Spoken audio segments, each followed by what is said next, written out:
South Korea's National Assembly has kicked off a three-day interpellation session. Some major topics were brought up on the first day today, including Japan's recent export retaliation, as well as the undetected North Korean fishing boat in South Korean waters.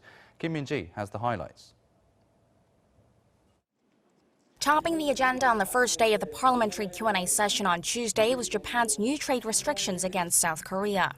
The opposition parties criticized the government for what they called an insufficient response, asking why it had not prepared measures in advance. The ruling party called for all-out efforts to resolve the problem and make sure it doesn't persist. Tokyo stepped up export controls on key materials to Seoul, used in semiconductor and display panels.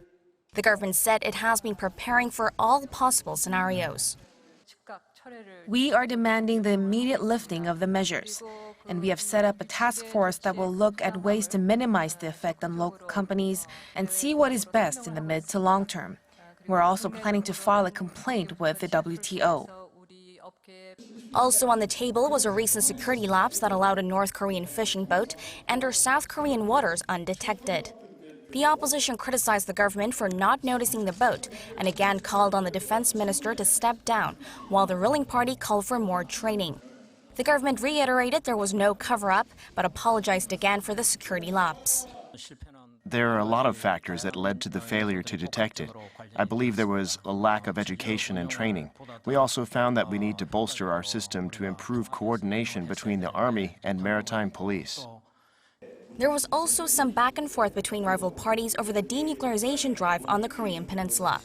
The opposition stressed that what must be achieved is complete denuclearization, to which the ruling party and government said that is in fact the ultimate goal, and that the Moon Jae-in government has played an important role in reigniting the denuclearization talks between North Korea and the U.S. It was President Moon Jae-in who created the conditions for the leaders of North Korea and the U.S. to restart dialogue.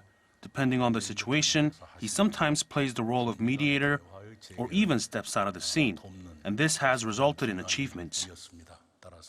2 more Q&A sessions are in store. Wednesday's session will focus on economic issues, and likely to be at the center of debate again is Japan's recent export retaliation, as well as the government's multi-billion-dollar budget bill and its economic policies. Kim Min-ji, Arirang News.